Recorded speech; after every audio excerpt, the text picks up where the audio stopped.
వాక్యంలోకి వెళ్దాం. పాటల ద్వారా ఇప్పటి వరకు దేవుని మహిమపరిచినందుకు, పాటల ద్వారా దేవునికి మహిమ కాదు, దేవునికి మన స్తుతి చెల్లించడం. మన పాట దేవునికి మహిమ తెలియదు, మన బ్రతుకు దేవునికి మహిమ తెస్తుంది. పాట మనము దేవునికి స్తుతి చెల్లిస్తాం. మనం అదే చేయగలము అనుకుంటాం, అది మన భ్రమ. కానీ దేవుడు ఇంకా అడిగాడు, మనం చేయగలిగేది చాలా ఉంది. అదేమిటంటే ఆయన వాక్యానుసారంగా బ్రతకటం. బ్రతికే విధానం దేవుడికి ఇష్టపడతారు, బ్రతికే విధానాన్ని దేవుడు ఇష్టపడతారు. మనుషులు ఏంటంటే మనం ఎలా ఉన్నామో చూసి మనల్ని ఇష్టపడతారు. అది మనుషుల యొక్క స్వభావం. దేవుడు ఏమిటంటే నీ మనసును చూస్తాను అన్నాడు. మనసును చూస్తానన్న దేవునికి మనం జాగ్రత్తగా బ్రతికితే తప్ప ఆయన్ని మనం మెప్పించలేము. బ్రతకాలి అంటే నీ ఇష్టము, నీ ఇష్టానుసారంగా, నా ఇష్టానుసారంగా జీవించడం అనేది అస్సలు అవ్వదు. దేవుని యొక్క ఆలోచన ప్రకారం నేను మీకు కొన్ని మాటలు పంచుకోవాలని, ముఖ్యంగా ఈ గృహానికి వాక్యాన్ని మోసుకొని రావాలి అని అడిగినటువంటి రత్న గారి కుటుంబం, అంతక్క వాళ్ళ కుటుంబం, వాళ్ళని బట్టి దేవునికి మహిమ చెల్లిస్తూ ఉన్నాను. వాక్యంని గృహానికి మోసుకొని వెళ్ళడం అనేది దేవుడు మనకిచ్చిన చక్కటి అవకాశం. ఆ ప్రేరణ కలిగి ఉండటం అంటే దేవుడు అంటే ఇష్టమైతే తప్ప జరగదు. పైగా మనం బుధవారంలో ఎవరన్నా పెట్టుకుంటారా అంటే బుక్ చేసేసుకునేది 3 వారాలకి బుకింగ్. ఈ బుక్ చేసుకునే విధానం కూడా నచ్చింది, మనకి ప్రేరణ ఇచ్చింది. మీరు పెట్టుకుంటారా అంటే దేవుని వాక్యం మీకు కావాలా వద్దా, మీకు కావాలా వద్దా, ఏంటి మీకు వద్దా అనేటువంటి ఆలోచన ఎక్కడికి తీసుకెళ్తుందంటే అదేంటి వాక్యం ఎవరికి ఇష్టం లేదా అనిపిస్తుంది. కాబట్టి మీరు రత్న కుటుంబం కానీ మనకిచ్చిన చక్కటి ఆలోచన బుక్ చేసేసుకుందాం. మనం కూడా సంవత్సరంలోపు మనం ఎన్ని వారాలు కావాలంటే, అంటే సంఘానికి వచ్చి వాక్యం వినటం వేరు, వాక్యాన్ని ఇంటికి తెచ్చుకోవడం వేరు. సంఘాన్ని తీసుకొచ్చి మా ఇంట్లో పెట్టండి అంటే అది దేవుని మీద ఇష్టం ఉంటే తప్ప జరగవు. కానీ సంఘం, ఇంటి ఉన్న సంఘం ఇంకా బ్లెస్సింగ్. అది మా కుటుంబం తీసేసుకునింది. బట్టి నేను ఎల్లప్పుడూ దేవునికి కృతజ్ఞతలు చెల్లిస్తూ ఉంటాను. ఫస్ట్ ఆఫ్ ఆల్ ఈ ప్లేస్ని నేను చైల్డ్హుడ్ టైంలో చూసినప్పుడు నాకు ఏం అవగాహన లేదు. నేను కూడా ఎథిక్గా ఉన్నాను. ఎథికల్ లైఫ్లో ఉన్నప్పుడు ఎందుకు ఒక కుటుంబాన్ని దేవుడు ఒకలాగా, ఒక కుటుంబాన్ని దేవుడు ఇంకొకలాగా ఉంచుతారు అని దేవుడి మీద నేను కోపం పెట్టుకున్న రోజులు అవి. మా తాతయ్య గారు అనేది ఈ నెల చివరిలో చనిపోయారు అని నాకు చిన్నప్పుడు తెలియదు. నేను విన్న మొట్టమొదటి మరణ వార్త అది. ఆ టైంలో ఆయన నన్ను బాగా ప్రేమించేవాళ్ళు, డబ్బిచ్చి కాదు, ఆయనకి ఎందుకో ఇష్టం. వీళ్ళే చెప్తూ ఉండేవాళ్ళు. ఈ నెల ఉండింది. ఈ ఇల్లులు కట్టక ముందు నాకు ఆ ప్లేస్ బాగా గుర్తు. వాక్యం తెలుసుకున్న తర్వాత నేను అడుగు పెడుతూ నేను మా హస్బెండ్ అనుకుంటూ ఉండేవాళ్ళు, ఎట్లయినా ఇక్కడ వాక్యం చెప్పించాలి, వాక్యం చెప్పాలి. ఎందుకంటే వాక్యాన్ని చెప్పడం అనేది ఎవరికి సరిగ్గా తెలియటంలా, దేవుడిని ఎలా ప్రేమించాలో తెలియట్లా, దేవుడి యొక్క మాటని ఎలా చెప్తే దేవుడిని ఇష్టపడతారో తెలియట్లా. ఆ ఆలోచనతో ముఖ్యంగా రక్త సంబంధుల మధ్య వాక్యాన్ని ప్రకటించడం చాలా కష్టం. ఎందుకంటే మన లైఫ్ని మనం చిన్న ఫ్రాక్లు వేసుకున్నప్పటి నుంచి చూసిన వాళ్ళు ఇదిగో దేవుని మాట అని చెప్తే వాళ్ళు తీసుకునే విధానం ఎలా ఉంటుందో. కానీ దేవుడు మనల్ని పర్టికులర్గా నన్ను ప్రేమించిన విధానం వెరీ డిఫికల్ట్. నన్ను 25 years దాకా నన్ను కొడుతూనే ఉన్నారు. నాకు అక్కర్లేదు నాయన ఈ బ్రతుకు, తీసుకెళ్ళిపో అంటే చెప్పాడు. నన్ను బెడ్ మీదకి తీసుకెళ్ళిన తర్వాత నువ్వు ప్రే చేయాలి. ఒకటి ఐదర్ నీ పని చేస్తాను, అలా అయితేనే ఉంటాను, లేదంటే వెళ్ళిపోతాను అనే మాట నా నోట వచ్చిన తర్వాత ఆయన నా ముందున్న 25 సంవత్సరాల సఫరింగ్ని మొగ్గులాగా తీసేశారు. అలానే ఇప్పుడు నేను ఏదో బలవంతురాలని అనుకుంటే చాలా కష్టం. నాకు ఇక్కడికి రావడానికి నేను 3rd weekలో వస్తానన్నాను చెల్లెమ్మతో కూడా. వర్క్ ప్రెషర్స్ అలా ఉంటాయి, చిన్న జాబ్లో అయినా వాళ్ళ మీద ఎక్కువ ప్రెషర్స్ ఉంటాయి. సో అనుకోకుండా తనకి ప్రాబ్లం అవ్వటం, నేను ముందుగా రావటం, అదంతా దేవుని చిత్తం అనుకుంటున్నాను. ఈ కుటుంబానికి ఏ వాక్యం అవసరమో ఆ వాక్యాన్ని మీకు ముందుంచాలనుకుంటున్నాను. చాలా దినాలుగా చాలా ఆలోచించి నేను దేవునితో మాట్లాడుతూ ఉంటాను. కొన్ని కుటుంబాల గురించి మీకు తెలియదు, కొన్ని కుటుంబాల గురించి నేను ప్రార్థన చేసే విధానం నా దేవునికే తెలుసు అని గొప్ప చెప్పుకోవడానికి కాదు, కానీ ఈ ఇంట్లో కొన్ని రోజులు కొన్ని సంవత్సరాలు దేవుని యొక్క సన్నిధిని మిస్ చేసుకున్నారు. అనితక్క ప్రేయర్ పెట్టించినప్పుడు దానికి ముందే ఆవిడ గురించి వాళ్ళ కుటుంబాల గురించి మేము ప్రేయర్లో ఉన్నాం. వాళ్ళు శరీర సంబంధమైన ఆలోచనలోకి వెళ్ళిపోతున్నారు నాయన అని ప్రార్థన చేస్తున్నప్పుడు గొప్ప సమాధానాన్ని తెలియకుండానే మా మధ్య ఉంచారు. అందుని బట్టి దేవునికి స్తోత్రం. వాక్యము యొక్క సంబంధులమే, ఇక నుంచి మన శరీర రక్త సంబంధులం కాదు, వాక్య సంబంధులం మాత్రమే. ఈ వాక్య సంబంధులమైన మనము వాక్యం నేర్చుకుని వాక్య ప్రకారం నడుచుకుంటూ ఆ వాక్యం ద్వారా మన పరివర్తన చెందుతూ ప్రవర్తనని మార్చుకుంటూ పరలోకం వెళ్ళిపోవాలి. సో ఈ మధ్యలో నీ వల్ల నాకు డిస్ట్రిబ్యూషన్స్ అయినా, నా వల్ల నీకు ప్రాబ్లమాటిక్ అయినా, ఒకరి భారాన్ని ఇంకొకళ్ళు భరించుకుంటూ సంఘం అయిన తర్వాత చేయాల్సింది ఇది. మనం నీ ఇబ్బందులు నేను ఎక్కడ పట్టుకుంటాను, నా ఇబ్బంది నీకేంటి, నీ పని నువ్వు చూసుకొని నేను మాత్రం ప్రార్థన చేస్తానంటే క్రియలు లేని జీవితం అవుతుంది అది. సో మనం ముందు ఒకరినొకరు సంఘంలో ఉన్న వాళ్ళమే ఆత్మ సంబంధులం. ఇక్కడ శరీర సంబంధులం కాదు, రక్త సంబంధులం కాదు. ఒకరి భారాన్ని ఒకరు భరించుకోవాల్సిందే. ఈ విధానంలో నేను ఈ కుటుంబానికి కొన్ని మాటలు చెప్పాలనుకుంటున్నాను. మనం అందరం అనుకున్నాం దేవుడు మనల్ని ఏదో గొప్పలు చేసి ఆశీర్వదించడానికి భూమి మీదకి తీసుకొచ్చేసారు, మనం ఇంకా సుఖశాంతులతో జీవితాన్ని గడపడమే, ఆయన ఇచ్చిన జీవితానికి thank you God, thank you, all night, good night అన్నట్టుగా ఆయనతో మాట్లాడుకోవటమే అనుకుంటున్నారు. No, never. దేవుడు యొక్క ప్రణాళిక నీకు తెలియాలి. ఆ ప్రణాళికలో వేలు పెట్టి మొత్తాన్ని డిస్టర్బెన్స్ చేసి మనల్ని బాగా హింస పెడుతున్న ఒక శక్తి గురించి మీకు తెలియాలి.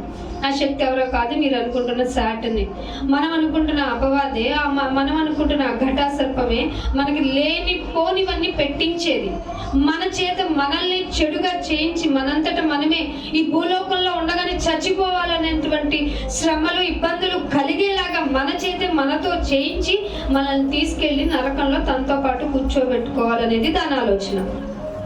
అందుకే దేవుడు ఒక మాట రాయించాడు. ఆదికాండము 6వ అధ్యాయము 5వ వచనం చూడండి. నరుల చెడుతనము. చాలమ్మా, ఏముందట? నరులది చెడుతనం. మనం అనుకుంటాం నేనే ఒక కొబ్బరికాయ కొట్టేస్తే నాకు పుణ్యం వస్తుంది అనుకుంటున్నాం. నరుడు అంటేనే చెడ్డవాడు అంట. ఎప్పటి నుంచి నాయన అంటే నరుల చెడుతనము. ఎక్కడో ఉన్నారనుకోకండి, గ్రహాంత వాసులు ఉంటారులే, నరులు అంటే దేవుడికి అన్ని తెలుసు కాబట్టి అని మనం ఎక్కడ భ్రమ పడిపోతామో అని, మనం ఎక్కడ మనల్ని మనకి ఇష్టమైనట్టుగా కన్వెంట్ గా మార్చుకుంటాం కదా వాక్యాన్ని. అందులో దిట్టలం మనం అన్ని బ్లెస్సింగ్ గా చూసుకుంటాం. ఎక్కడన్నా ఎదుగుతాను క్యాలెండర్, నిన్ను ఈ దినమున శ్రమ పెట్టేదను, నా మాట వినకపోయిన ఎడల, అలాంటి మాటలు ఎవరింట్లో అన్నా ఉంటాయి అనుకుంటా. ఎక్కడ ఉండవు, ఈవెన్ నా ఇంట్లో కూడా లేదు. కారణం ఏంటో తెలుసా? మనం ఎప్పుడు పాజిటివ్నెస్నే కోరుకుంటాం. నెగిటివ్ మన మైండ్కి వచ్చిన, నేను ఎవరితోనో మాట్లాడుతున్నా, అబ్బా చెప్పొద్దు. ఒక మేడంతో మాట్లాడుతున్నప్పుడు అయిపోతుంది, అందరి వయసు అయిపోతుంది అంటే నేను వెంటనే రిమైండ్ చేశా, మీది కూడా అంతే కదా, నాది కూడా అంతే కదా, ఎవరిమైనా పోవాలి అన్నా ఆ మాట అలా చెప్పగలనా అంటుంది. నేను పోవా ఏంటి? పోతాం, అలా అనకండి, పోతాము. అది ఎలా తెలుస్తుందో తెలుసా? మన శరీరం చెప్తా ఉంటుంది. మన శరీరం చెప్తుంది, ఒకరోజు చేయి పని చేయదు, ఒకరోజు కాలు పని చేయదు, ఒకరోజు తల పని చేయదు, ఒకరోజు జ్వరం వచ్చేస్తుంది, ఒకరోజు 10 రోజులు ఇది పడతాము, ఒకరోజు ఏదో ఒక రోజు ఇన్ని బాధలు వస్తున్నాయి, ఒకసారి హాస్పిటల్కి వెళ్దామంటే ఏదో ఒక లోపల అవయవం పని చేయట్లేదు అంటుంది. అర్థమవుతుందా? లోపలి అవయవం పని చేయదు. అదే ఇన్ని రోజులు నేను అడగలేదు అవయవాలు పని చేయమని. ఎలా ఆగిపోతున్నాయి? వాటికి ఒక ఎక్స్పైరీ డేట్. అంటే ఈ అవయవాలు కలిగిన శరీరానికి ఎక్స్పైరీ డేట్ ఉంది. ఈ ఎక్స్పైరీ డేట్ కలిగిన శరీరం అనుకుంటుంది నేను పర్ఫెక్ట్, నేను చాలా మంచిదాన్ని. దేనికి తలపెట్టదు? చీమకు కూడా తలపెట్టదు. కానీ తలపెట్టాల్సిన అన్ని తలపెట్టేసి భూమి అగ్ని కొరకు నిలవ చేయబడింది అన్నంతగా మన నాలుకని తిప్పేసాం. యాకోబు పత్రికలో ఉంది కదా, నాలుక అగ్నియే. ఇదంతా తీసుకెళ్లి ప్రకృతి చక్రవర్తిని పెట్టేసింది, ఎప్పుడో పెట్టేసింది, భూమి రగిలిపోతుంది. కానీ ఈ ఫ్రాక్షన్ ఆఫ్ టైంలో, టైం ఎవరికండి? మనకి. దేవుడు కాదు, దేవుడు కాలాతీతుడు, ఆయన టైం ఫ్రిక్షన్ లో ఉండడు. టైం పెట్టింది మనకి. ఈ టైంలో మనం తెలుసుకోవాలి ఏంటంటే మనం మంచి వాళ్ళం కాదు. నేను మంచిదని కాదు, మీరు మంచిదని కాదు. మీరు మంచి అనుకుంటే మిమ్మల్ని మీరు మోసం చేసుకున్నట్టే. అందుకే ఏమంటున్నాడంటే నరుల చెడుతనము భూమి మీద గొప్పది. ఎట్లా గొప్పది? పైకి చూస్తే అందరూ మంచిగానే ఉన్నాము, అందరము ప్రార్థనలకు వెళ్తాం, అందరూ చర్చ్లకు వెళ్తున్నారు, ఈవెన్ మసీదులకు వెళ్తున్నారు, లేదంటే పూజలు, కార్యక్రమాలు, జాతరలు, ఉత్సవాలు. అబ్బబ్బా, భక్తి ఎక్కడ లేదు చెప్పండి? అన్ని చోట్ల మారి మోకపోతుంది. కానీ ఎక్కడ లేదో చెప్పనా భక్తి? వారి హృదయము యొక్క తలంపులలో. ఇది నిజ దేవునికి కావాల్సింది. హృదయము యొక్క తలంపులలో ఎల్లప్పుడూ చెడ్డది. నన్ను చూడగానే ఏమంటావు? ఎంత బాగా మంచి చెప్తుంది వాక్యం అంట. దేవుడికి నాకు తెలుసు, నేనేం ఆలోచిస్తున్నాను, మీకు అర్థం అవటానికి చెప్తున్నాను. నన్ను మరీ నెగిటివ్గా చూడకండి. వాక్యం చెప్తున్నానంటే నేను ఎంతో దేవుని దగ్గర ప్లీజింగ్ చేసి, దేవా ఇది తప్పు కదా, అది తప్పు కదా, నన్ను ఇలా అనకు కదా అని మరీ రోజుకి మార్చుకుంటూ వచ్చి మీ దగ్గర నిలబడతాను కదా. సో నన్ను ఎగ్జాంపుల్గా తీసుకుంటాను, ఎందుకంటే మిమ్మల్ని ఎగ్జాంపుల్గా తీసుకుంటే మీరు మీ మనోభావాలు దెబ్బతింటాయి కాబట్టి. కానీ వాక్యం మీ హృదయంలోనికి వెళ్ళటం అనేది ఇంపార్టెంట్ అన్న సదుద్దేశంతో నన్ను ఎగ్జాంపుల్ తీసుకొని చెప్తున్నాను. ఆ తలంపు తలిచే హృదయము దేవుడు ఆలోచిస్తారు. ఏం ఆలోచిస్తారు? హృదయము, తలంపులు. ఇవి మెయిన్ గా చూసే దేవుడు ఉన్నాడు. ఆయన చూసి ఏమన్నాడంట? నరుల ఊహ, నరుడే చెడ్డవాడు. ఏంటి? నరుడే చెడ్డవాడు. నేను ఈ కుటుంబంలో ఒక బిడ్డను అడిగాను, నాన్న ఎప్పుడు వస్తావు అంటే, నాకు తోచినప్పుడు వస్తాను అక్క. బాధ అనిపించింది. ఎప్పుడు వస్తుంది నీకు? ఈలోపు మన లైఫ్ అయిపోతే, ఈలోపు నీకు తెలియకుండానే రాలేని పరిస్థితి వస్తే, అలా జరగకూడదని భక్తుల ప్రార్థన నిన్ను కాపాడుతుందని నీకు తెలుసా? అందుకే అంటున్నాడు, నీ ఊహ, హృదయంలో తలంపులో ఊహ కూడా. ఇది ఊహనా? దేవుడు ఊహను కూడా తప్పు పడతాడా? ఎస్, ఇది తెలియాలి. భక్తి అంటే ఇది. ఊహ, తలంపు అన్ని స్కానింగ్ చేసేవాడు దేవుడు. నువ్వు పలోమని పాడినా, పలోమని ప్రార్థన చేసినా, అయ్యో అని గొప్పగా చెప్పినా, అది ఏ విధమైందో దేవుడికి తెలిసిపోద్ది. నేనంటాను, అబ్బాయి ఎంత బాగా భక్తిగా చెప్తున్నావు, నిన్ను చూసి నేను చాలా నేర్చుకోవాలని నేను అనుకుంటా. నో, దేవుడు అంటాడు టోటల్ నన్న లోకంలో భూమి మీద నరులయ అందరూ ఊహలు, తలంపులలో ఆ రెండి తలిచేదే మీ హృదయం. అది తెలియక మీరు హృదయం ఎక్కడుందని పాడుకుంటున్నారు. పిచ్చోళ్ళరా మీరు, వెర్రివాళ్ళు అని చెప్తున్నాడు దేవుడు. తలంపు చెడ్డదని చూసి దేవుడు ఫస్ట్ డిక్లరేషన్ ఇచ్చాడంట 6వ వచనంలో, తను భూమి మీద నరులను చేసినందుకు. అంటే సంతాపం ఎవరు చేస్తారు చెప్పండి? చచ్చిపోయిన వాళ్ళు. దేవుని దృష్టిలో ఎవరు మనం? అర్థమైందా? మన బ్రతికేంటో, మన విధానం ఏమిటో. ఎవరైనా మన రిలేషన్స్, మన ఒక తండ్రి తన బిడ్డ తన మాట వినలేదని నీకు పెట్టేశాను, ఏంటది పెడతారు? చచ్చిపోతే పెడతారు. ఏంటది? తద్దినం పెట్టేశానని డిక్లరేషన్ ఇచ్చారు. అఫ్ కోర్స్ తండ్రి బాధ అలాంటిది కాదనిలేవు. ఆ తండ్రి బాధ సెల్ఫిష్నెస్ ఉంది. ఆయన ఏమంటున్నాడంటే, ఇన్నాళ్ళు కష్టపడి చదివించాను, నువ్వే నీ దారి చూసుకున్నావు, సో నువ్వు నా దృష్టిలో చచ్చిందని అన్నాడు. ఇక్కడ ఈ తండ్రి ఏంటి? నీ తలంపు, ఊహ బాగోలేదు కాబట్టి ఇక నేను సంతాపం ప్రకటించేశానంటారేంటి? అర్థమవుతుంది దేవుడి గురించి? అంటే దేవునికి నచ్చాల్సింది హృదయం, తలుచుకునే విధానం, నీ ఊహ. ఊహేంటి? ఏంటంటే ఏదైనా ఊహించేసుకుంటా. ఊహ ఎక్కడికి వెళ్ళిందో తెలుసా? మనిషి ఉన్నదానికంటే ఎక్కువ ఊహించుకొని తన ప్రాణానికి తానే ఉరి తెచ్చుకునేంతగా ఊహించుకుంటున్నాడు. అది ప్రాబ్లం. ఊహ అంతా భూమి మీద నరులను చేసినందుకు దేవుడు సంతాపము నుండి, బాబు నేను నొచ్చుకున్నాను నాయన, నొచ్చుకుంటున్నాడు. మన విధానాన్ని చూసి దేవుడు నొచ్చుకుంటున్నాడు. పైకి అందరం బాగున్నాం, వెల్ డ్రెస్డ్ పర్సన్స్, అందరం well dressed, well talkative, well relation maintenance. చాలా మంది బాగా మెయింటైన్ చేస్తారు. అమ్మ బాగా మెయింటైన్ చేస్తుంది. నాకు ఆవిడ అన్ఎడ్యుకేటెడ్ అని అన్నది, ఆవిడని చూసి నేను చాలా నేర్చుకున్నాను. మనుషులతో ఎలా మాట్లాడాలి, భక్తి విధానంలో మా డాడీని చూసి నేర్చుకున్నాను, సహనం విషయంలో మా చెల్లిని చూసి నేర్చుకున్నాను. ఇలా ప్రతి ఒక్కరి నుంచి, మా రమ ఓర్పు విషయంలో మరిను, ఇలా ఈ కుటుంబంలో మా అనితకి ఇప్పటికీ పనిచేస్తూనే ఉంటుంది. ఎందుకంటే బిడ్డల మీద ప్రేమ, కానీ దేవుని మీద ప్రేమ అవసరం. తన కుటుంబంలో రక్షణ ఉండాలి, భర్త బాగుండాలి, బిడ్డలు బాగుండాలని కష్టపడటం కన్నా వాళ్ళు రక్షణ పొందాలి.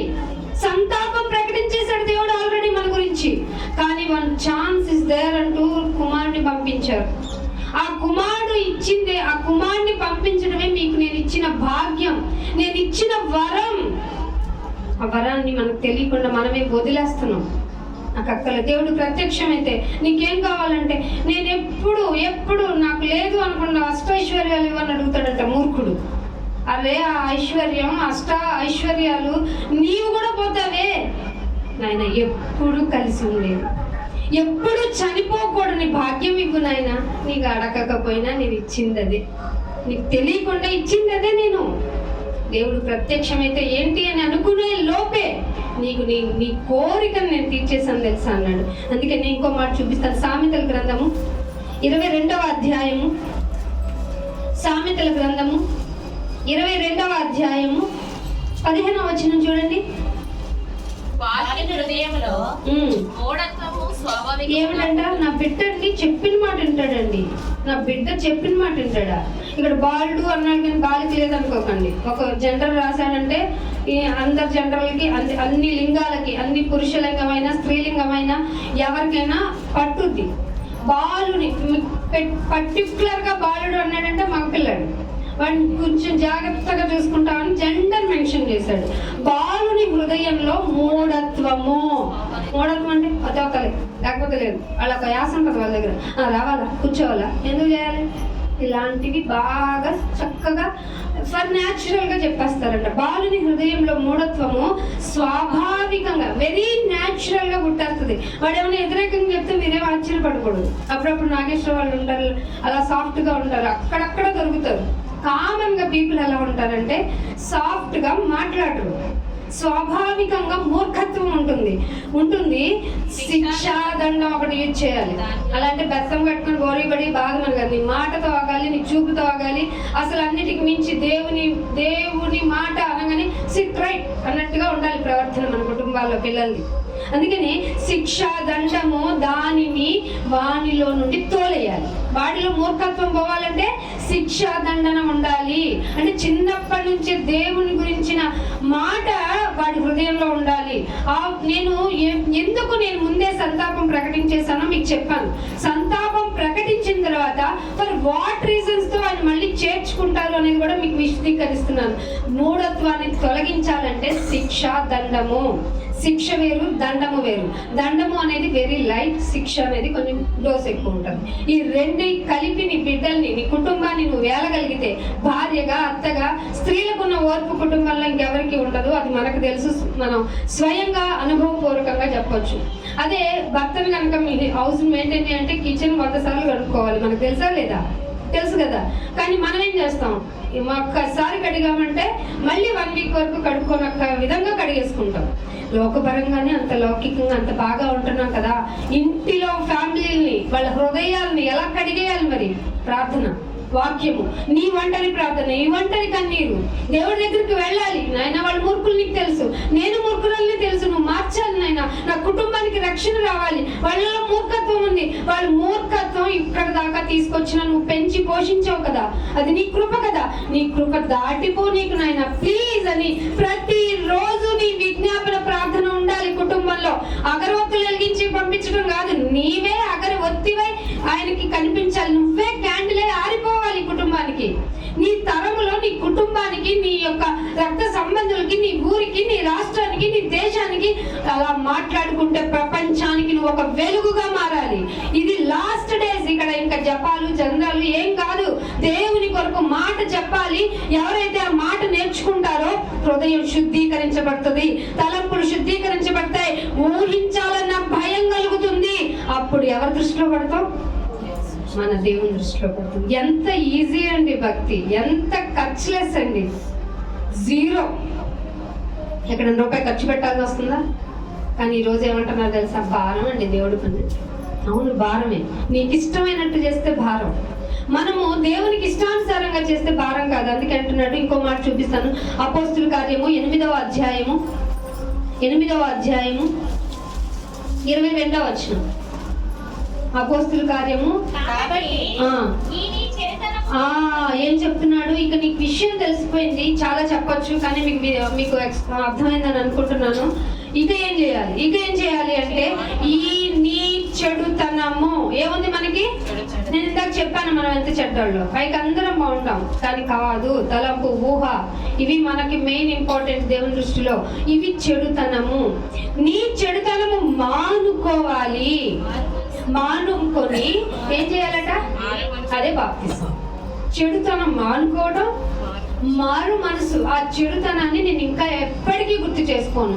లోకంలో దేన్నో చూసి మొక్కేశాను, లోకంలో దేన్నో చూసి ఇదే భక్తి అనుకున్నాను, లోకంలో దేన్నో చూసి ఇలాగే ఉండడం సెటిల్మెంట్ అనుకున్నాను, ఇలా బాగా బాగా బ్రతకడం అంటే బాగా డబ్బు ఉండటం అనుకున్నాను, బాగా జీవితం అన్ని సకల సౌకర్యాలు ఉండటం ది బ్లెస్సింగ్ అనుకున్నాను. అన్నిటికంటే బ్లెస్సింగ్ ఏంటంటే నా హృదయం నీతిగా నీరుట కనపడటం.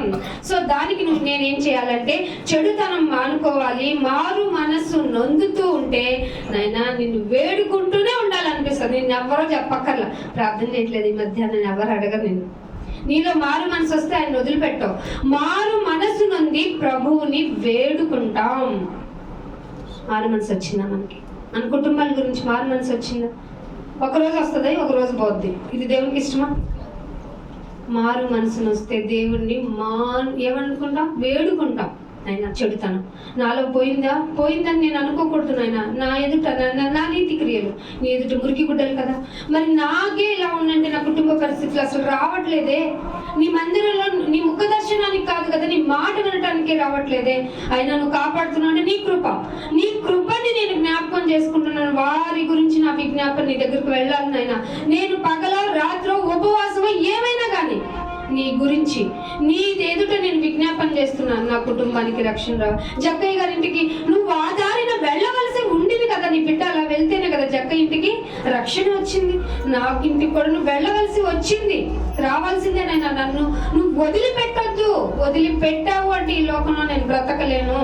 అఫ్కోర్స్ ఒకరోజు బాగుంటది, నేను నా డబ్బుతో నా యొక్క జీవిత కష్టంతో ఒకరోజు బాగుంటది. After that one fine day మన శరీరం బాగోదు, మనకు ఒప్పుకొని పరిస్థితులు కలుగుతాయి, మనం నడవలేని పరిస్థితులు వస్తాయి, మనం ఎక్కువ యాక్టివ్గా పనిచేయలేం. అప్పుడేంటి పరిస్థితి? అప్పుడు కూడా వదలనన్నాడు ఆయన. ప్రేమ లాంటిదే. కానీ ఈ లోపు నువ్వు ఎన్నో చేయాలనుకుంటావు, ఒకరోజు ఆయన గురించి తెలుస్తుంది, ఎన్నో చేయాలనుకుంటావు కానీ చేయలేము. ఎందుకో తెలుసా? ఆరోగ్యం సహకరించదు. అందుకే నేను ఏం లేకపోయినా పర్లా, ముందు వాక్యం, ముందు దేవుని పని, ముందు దేవుని కొరకు అనుకుంటేనే దేవుడు ఆరోగ్యాన్ని ఇచ్చాడు. అనుభవపూర్వకమైన పాఠం ఇది. అనుభవంగా మీరు దేవుణ్ణి అడగండి, వేడుకోండి. మారు మనసు కావాలి. చెడుతనం తీసే ఫస్ట్. మాకు చెడుతనం లేకుండా మమ్మల్ని బ్రతికించని చెప్తే, ఒకవేళ అండర్లైన్ చేసుకోండి, ఒకవేళ నీ హృదయపు ఆలోచన క్షమించబడుతుంది. ఇది ఎవరు అడిగారు? ఏ దేవుడు ఇస్తారండి ఇది? ఈ లోకం అనుకుంటున్న మతానికి సంబంధించిన ఏ దేవుళ్ళు ఇవ్వలేంది ఇది. హృదయ ఆలోచన క్షమించబడుతుంది. మనకు తెలియకుండా మనం ఎన్నో విధాలుగా ఎంతో ఘోరంగా కూడా ఆలోచించుకొని ఉంటాం. అది మనకు మాత్రమే తెలుసు. అంత దుర్మార్గుల దృష్టిలో హత్య చేయడం శిక్షణ ఆగుతున్నాం కానీ ఎంతమంది చంపేయచ్చండి? మనం ఆపింది ఏంటి? సెక్షన్స్. హత్య చేయమాకుండా భర్తను చంపేసి ఇప్పుడు చంపేయట్లేదా? చాలా మంది డ్రమ్ముల్లో పడేయట్లేదా? డ్రమ్ములు ఇద్దరికి ఏం నింపేవాళ్ళు? వాటర్ నింపుకోవడానికి, సమేవో పెట్టుకోవడానికి. ఇప్పుడేంటి? మనుషులు చంపే దానిలో కప్పేయటమే. హృదయపు ఆలోచన ఇక్కడ పట్టుకున్నాడు దేవుడు. ఈ హృదయపు ఆలోచన మార్చుకుంటే ఖచ్చితంగా మనకి ఏం అవసరం లేదో తెలుసా? జైలు అవసరం లేదు, పోలీసులు అవసరం లేదు, కోర్టులు అవసరం లేదు, అధికారులు అవసరం లేదు తెలుసా? పరలోకం ఇక్కడ చూపించవచ్చు తెలుసా? కానీ ఎవ్వరు హృదయపు ఆలోచనని మార్చుకోవడం లేదు. అందుకే నాకు తెలుసురా, మిమ్మల్ని చేసినందుకు నేను సంతాపం నొందాను. ఫర్ యువర్ ఇన్ఫర్మేషన్, మీరు మారుతానంటే మీకు ఒక విషయం చెప్తున్నాను. హృదయపు ఆలోచన క్షమించబడే విధానం ఉంది, మార్చుకోండి. మీరు మారు మనసు పొందండి, చెడుతనం మానేయండి. ఇది దేవుడు అడుగుతుంది. ఇంకో మాట చూపిస్తాను. 1 యోహాను పత్రిక 1 యోహాను పత్రిక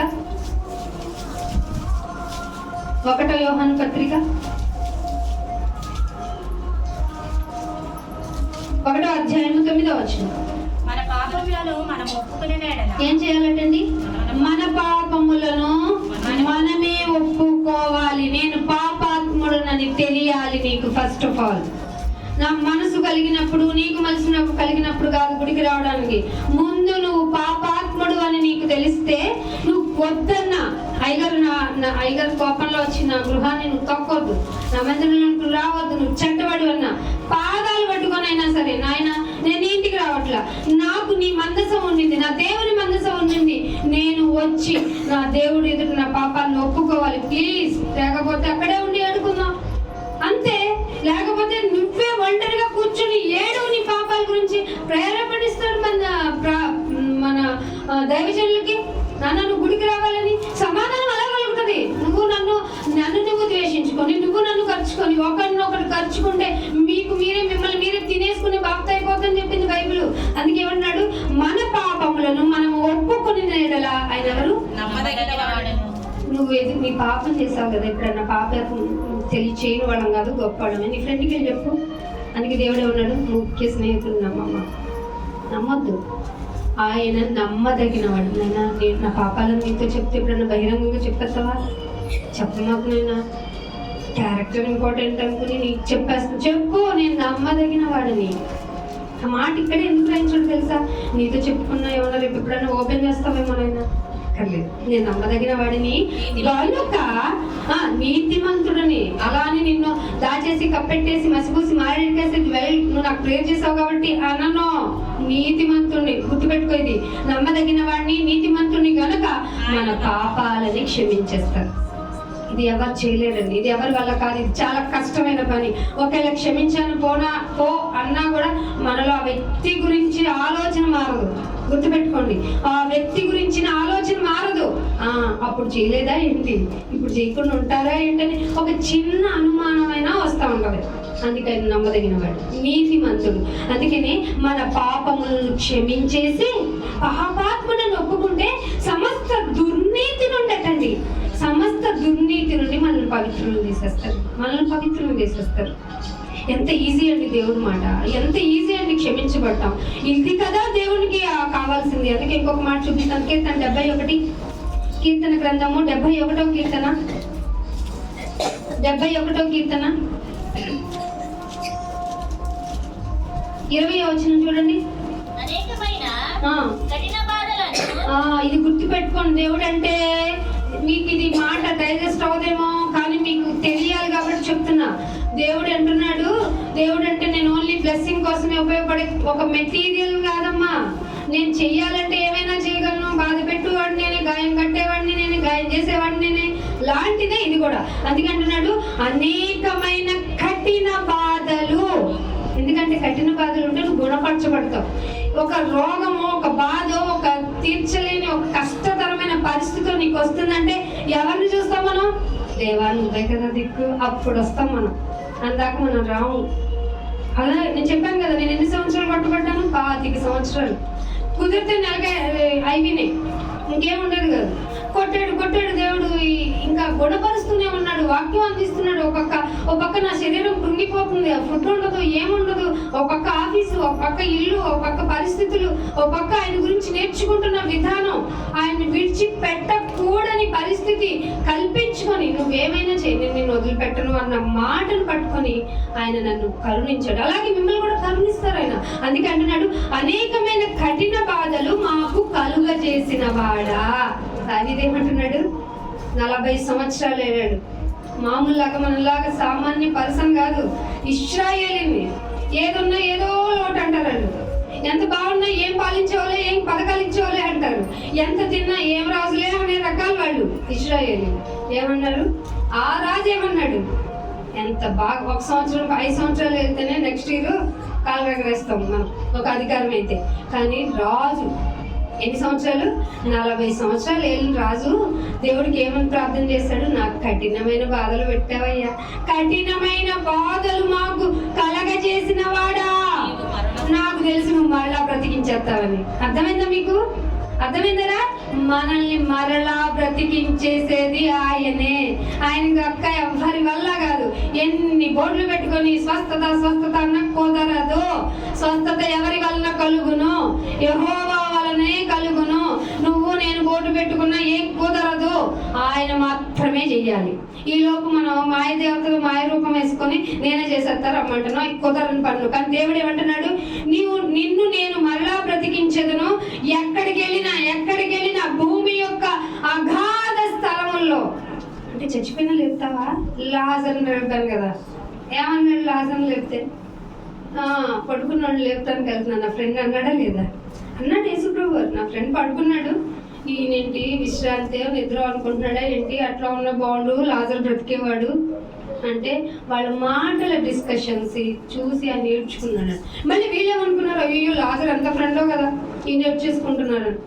భూ అగాధ స్థలములలో నుండి నీవు మా అమ్మని మళ్ళా లేపేస్తావు. ఇది ఇప్పటికీ వర్తిస్తుంది, ఆఫ్టర్ డెత్ కూడా వర్తిస్తుంది. మనకి ఒక నిరీక్షణ ఉంది. ఏంటి నిరీక్షణ?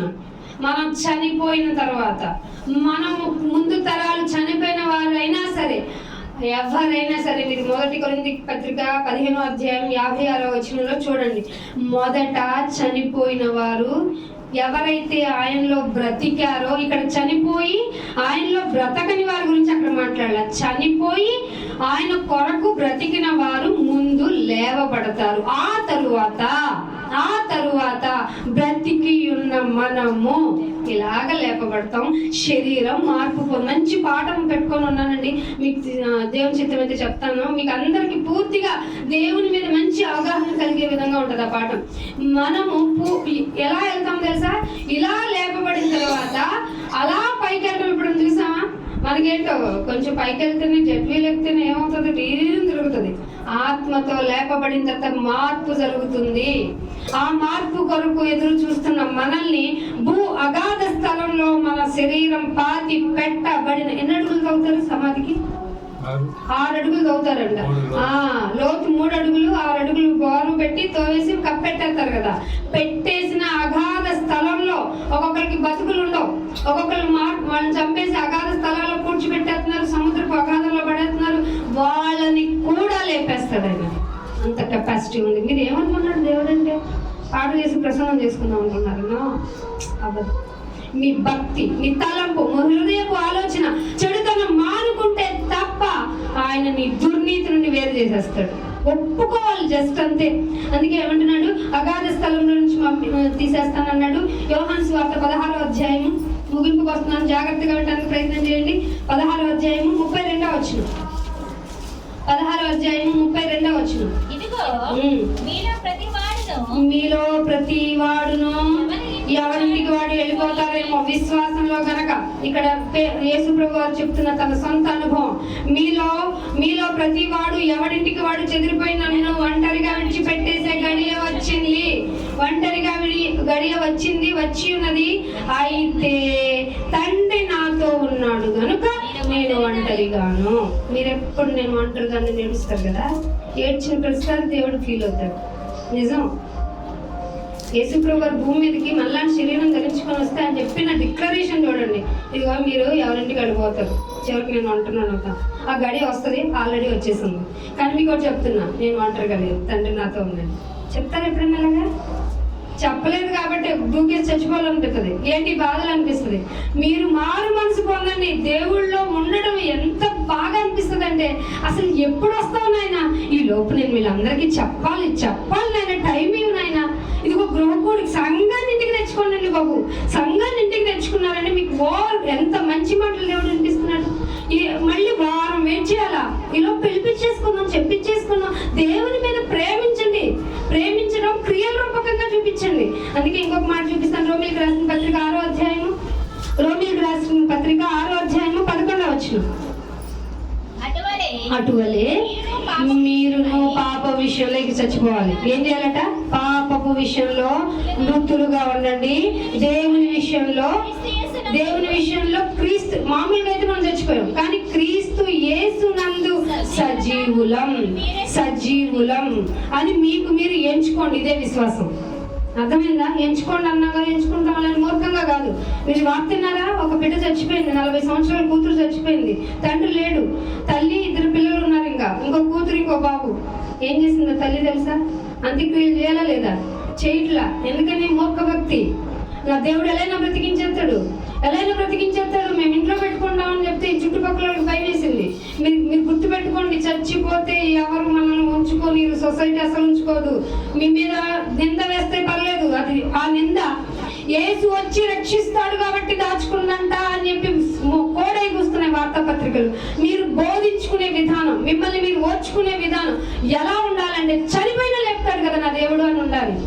మూర్ఖపత్తిలోకి వెళ్ళకండి. అందుకే క్రీస్తు యేసునందు సజీవులము. ఎప్పుడు మృతులైనా కానీ మనం సజీవులను మిమ్మల్ని మీరు ఎంచుకోవటమే విశ్వాసం. నా యందు విశ్వాసం ఉంచువాడు ఎన్నటికి సిగ్గుపడ్డు. తీసుకెళ్ళి బాధ పెట్టండి. ఒకరోజు నేను చూస్తాను నా బిడ్డని, నా తండ్రిని. ఇన్ఫాక్ట్ అక్కడ రిలేషన్స్ ఉండవు. ఆత్మలుగా మనందరం కలుసుకున్నప్పుడు ఏం బతికాము, మన మెమరీస్ అక్కడ కదా పంచుకోవాలి. ఇక్కడ అనుభవిద్దాం. కష్టం శరీరానికే కదా, దానికి తగలాలి, కష్టం తగలాలి దానికి. లేకపోతే మాట వినదు. శరీరము ఏది చెయ్యాలో మీకు చెప్పాను రోమీయుల పత్రిక 8వ అధ్యాయంలో, ఏది మంచిదో దాన్ని చెయ్యనివ్వదు ఈ శరీరం. కానీ మనకు తెలియకుండా ఈ లోకపు ప్రభావం, ఈ లోకపు పరిస్థితులు, మనమే శరీరం అన్నది, శరీరమే మనం అంటది. ఆత్మ వేరు, శరీరం వేరు. ఆత్మ ఏం చేయాలనుకున్నదో శరీరం చేయనివ్వదు. శరీరానికి ఏది ఇష్టమో ఆత్మ ఇష్టపడదు. ఎందుకంటే ఆత్మ ఎవరి దగ్గర నుంచి వచ్చింది? దేవుడి దగ్గర నుంచి. దేవుడు ఏది ఇష్టపడతాడు? పవిత్రతను ఇష్టపడతాడు. ఈ శరీరం ఎక్కడి నుంచి వచ్చింది? మట్టి నుండి వచ్చింది. ఆ మట్టి తీసుకెళ్లి మట్టిలోకి వెళ్ళిపోయి పడుకున్న మట్టిని లేపడుగు.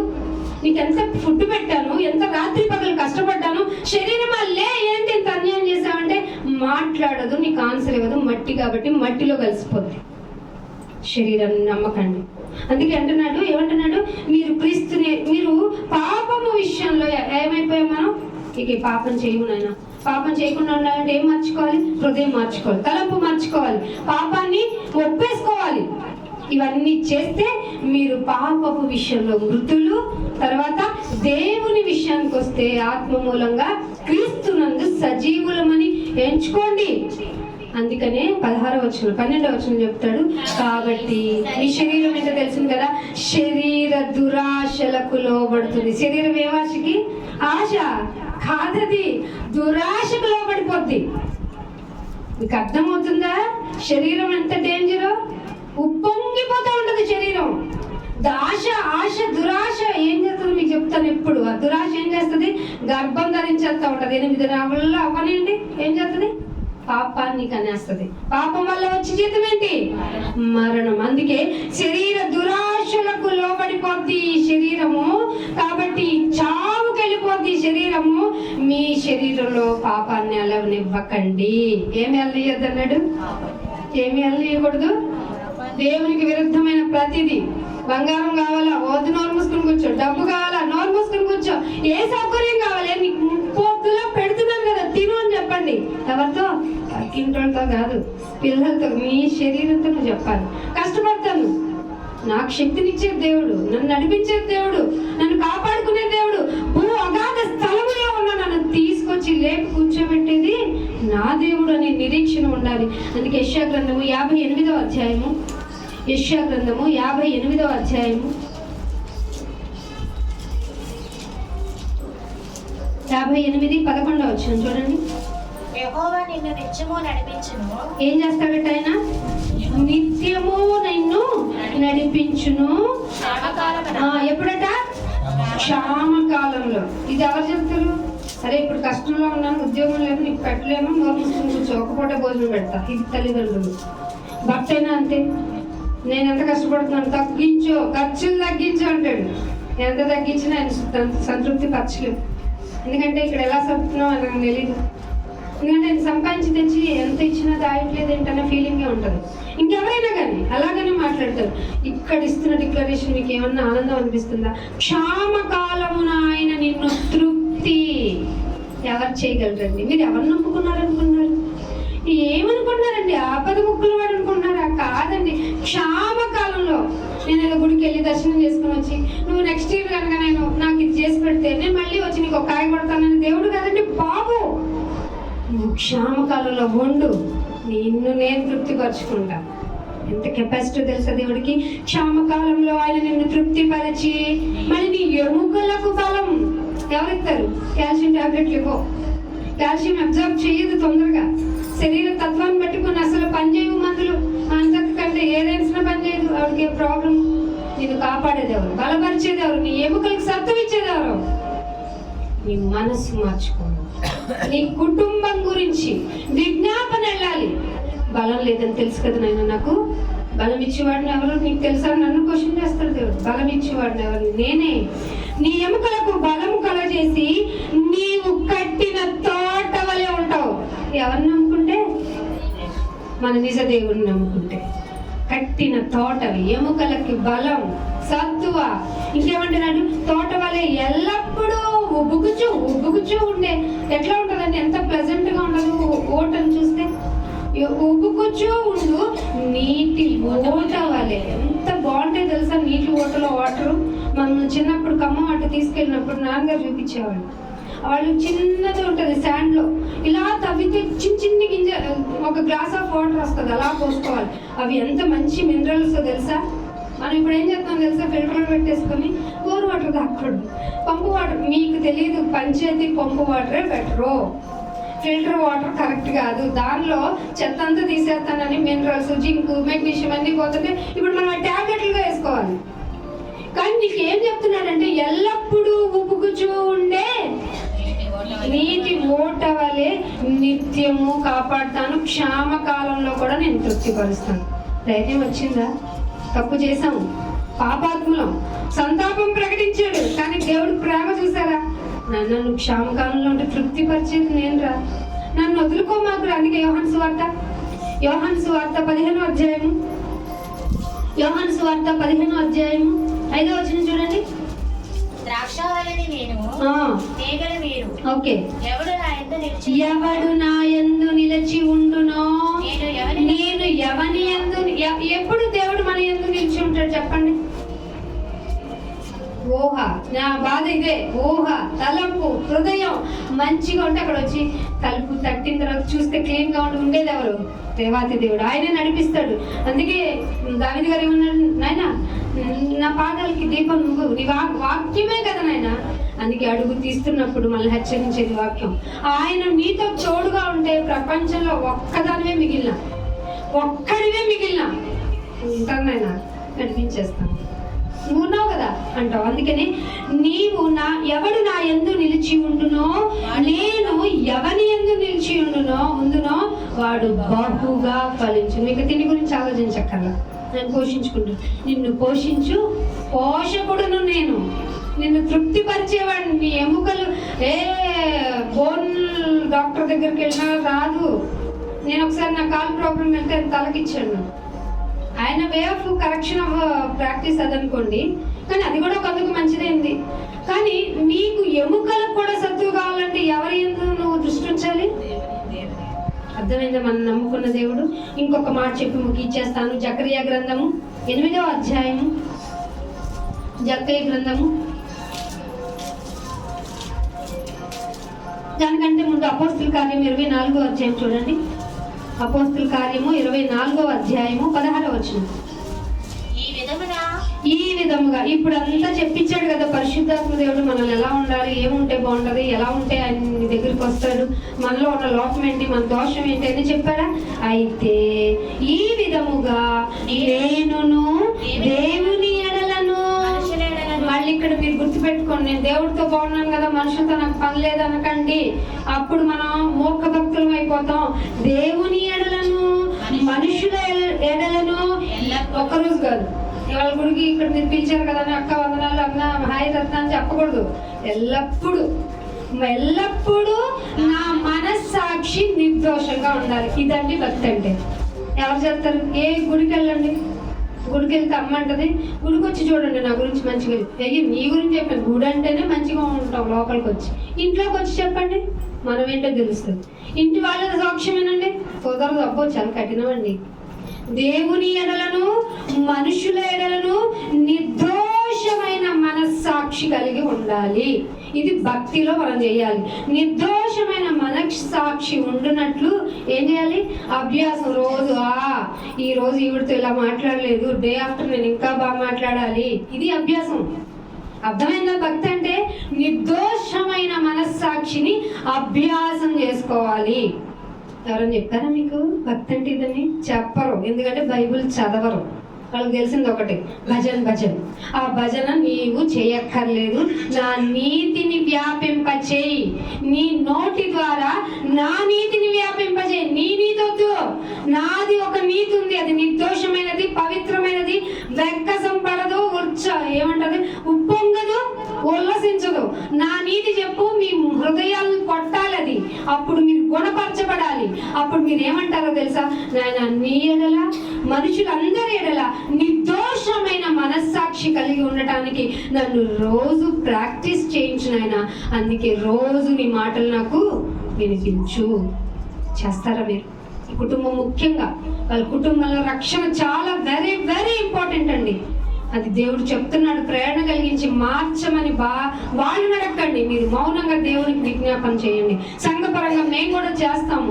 మీకు ఏది అక్కరగా ఉందో, మీ కష్టతరంలో నేను నిన్ను పోషించుకుంటానన్న దేవుడి మాటను విడిచిపెట్టకండి. మీ పిల్లల భవిష్యత్తు బాగుండాలంటే శిక్షణ దండము అది ఎక్కడ ఉందంటే వాక్యం అనే శిక్షణ దండములో మీరు పెంచి పోషించకపోతే మనం బాగోము. వాళ్ళకే కాదు మనందరికి కూడా అవసరం. లాస్ట్ ఒక మాట చూపించి ముగించేస్తాను. జకరియా గ్రంథము 8వ అధ్యాయము, జకరియా గ్రంథము 8వ అధ్యాయము 14వ వచనం చూడండి.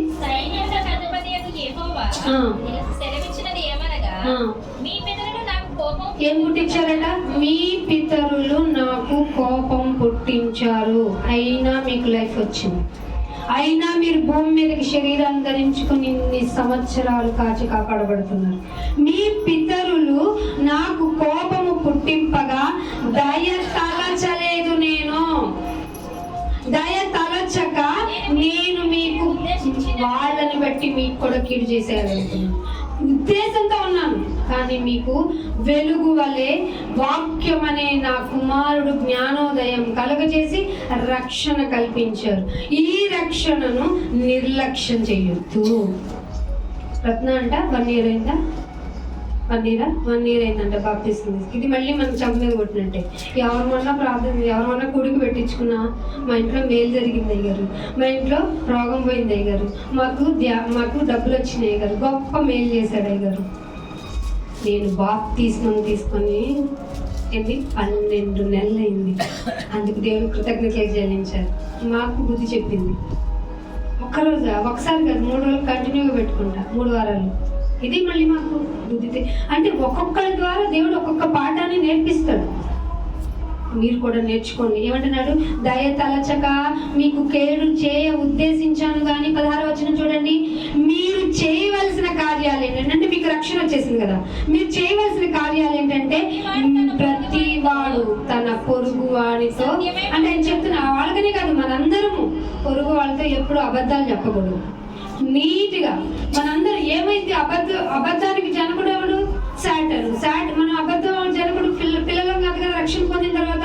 సో మనం పొరుగు వారితో సత్యము మాట్లాడవలను, సత్యమును బట్టే సమాధానకరమైన న్యాయమును బట్టే మీరు మీ గుణాల్లో ఉండాలి, తీర్పు తీర్చాలి. దేవుడు మమ్మల్ని న్యాయంగానే ఉండమన్నాడు, న్యాయంతోనే బ్రతకమన్నాడు. ఇక నేను కీడు ఉద్దేశించాను, మీ పితరులు కూడా అలాగే చేశారు, మీరు మారుతారనే ఉద్దేశంతో బై ఛాన్స్ ఐఎమ్ గివింగ్ అని చెప్తున్నాడు. మారుదాం. మనందరం మన కుటుంబాల్లో ఉన్న లోటును అనగా రక్షణను పొందుకోవడానికి విజ్ఞాపన చేద్దాం. మన హృదయము, మన తలంపులు, మన ఆలోచనలు మార్చుకొని ఆయన వైపు తిరిగితే దుర్నీతి నుండి విడిపించేస్తాడు. కాబట్టి ఈ కుటుంబానికి కూడా అన్నిటికంటే ముఖ్యమైన రక్షణని దేవుడు దయచేయాలని కోరుకుంటూ ఇంతటితో నా మాటలు ముగిస్తున్నాను. ప్రార్థన చేస్తాను. ఒకసారి అందరూ కళ్ళు మూసుకోండి. మనందరం ఒకసారి ప్రార్థన చేస్తాం. దేవా, మాతో ఇంత బాగా మాట్లాడారు, మా జీవితంలో మేము గొప్ప అనుకుంటున్నాం, మా భక్తి మమ్మల్ని బాగా ఉంచుతుంది అనుకున్నాం, కానీ ఏమిటినైనా మా హృదయం బాగాలేదని తెలిసేటప్పటికి మాలో దుఃఖం వస్తుంది. మమ్మల్ని మేము మార్చుకుంటాం, కానీ మార్చుకున్న మాకు ఛాన్స్ ఇచ్చావు, రక్షణ ఇచ్చావు. మా రక్త సంబంధం మధ్య మేము నైనా మందసములాగా నీ మందిరం పెట్టుకొని ఉన్నాం. మేమందరము ఏకమే నిన్ను స్తుతించటం అంటే నీ నీతిని వ్యాపింపజేస్తాం. మాకందరికీ ఐక్యతనివ్వండి, ఏక మనసునివ్వండి అని ప్రతి ఒక్కరూ ఆయన విజ్ఞాపన చేయండి. నా ప్రార్థనతో కలిపి తండ్రి నీకెంతో వందనాలు, స్తోత్రాలు నాయన. మా జీవితం ఏంటో మా ముందు ఉంచారు నాయన. మేము తెలుసుకున్నాం మంచివాళ్ళం కాదు, మీరు ఇచ్చిన ఛాన్స్ని వినియోగించుకోవడానికి. ఇదిగో మా రక్త సంబంధులమైన మా అందరి ఎదుటికి మీ మందసాన్ని తీసుకుని వచ్చి నాయన ఈ మందిరాన్ని పక్కనే ఇల్లు ఉంచి నాయన రక్షణ ఇచ్చారు. అని తగ్గని నాయన రత్నాన్ని మీరు జ్ఞాపకం చేసుకోండి. వారికి ఇచ్చిన రక్షణ బట్టి మీకు స్తోత్రాలు. కుటుంబంలోనైనా మరి మగ పురుషులైనటువంటి వారు మారాలని నాయన, వారు మారాలని కోరుకుంటున్నాం, మీకు విజ్ఞాపన చేస్తున్నాం. వారి తరపు నుంచి మేము క్షమాపణ అడుగుతున్నాం. వాళ్ళలోనైనా మీరేనైనా ఏదైనా నాయన చేయగలరు, మీరు మాత్రమే చేయగలరు. వారి మనసులు మార్చండి, కఠిన హృదయాలు కాకుండా కాపాడండి నాయన. ఇచ్చిన బిడ్డలను జ్ఞాపకం చేసుకోండి నాయన. వారి నాయన మరి నీ దయ్యందును మనుషుల దయ్యందును వర్ధిల్లి చిన్నతనం నుంచే నీ భయభక్తుల్లో పెరగడానికి కుటుంబంలో ప్రతి ఒక్కరూ నాయన ప్రవర్తించుటకు ప్రార్థన పూర్వకంగా విజ్ఞాపనం చేస్తూ నాయన నీ కొరకు నాయన బ్రతకడానికి సహాయం చేయండి. మాధురిని నాయన భర్తను కూడా జ్ఞాపకం చేసుకోండి. అమలుని వారి కుటుంబాలను జ్ఞాపకం చేసుకోండి. ఇంకా ఇక్కడ ఉన్న మా రక్త సంబంధులు నాయన మరి అందరూ వచ్చిన వారందరిని బట్టి మీకు స్తుతులు చెల్లిస్తూ వారందరి ఆత్మలను కాచి కాపాడమని ఇదిగో ఈ అవకాశం కల్పించిన ఈ కుటుంబానికి మరింత బ్లెస్సింగ్స్ మీ ద్వారా కలిగించి నాయన క్షామకాలంలోనైనా పోషించగల సమర్థులు మీరు కనుక మీ వైపునే చూస్తూ నాయన నిరీక్షణతో ఉండేలాగా ఈ కుటుంబాన్ని దీవించమని యేసుక్రీస్తు వారి అతి పరిశుద్ధమైన నామమున ఈ ప్రార్థన విన్నపములు అడిగి వేడుకుంటున్నాం మా పరమ తండ్రి. Amen. Thank you all of you. God bless you to all.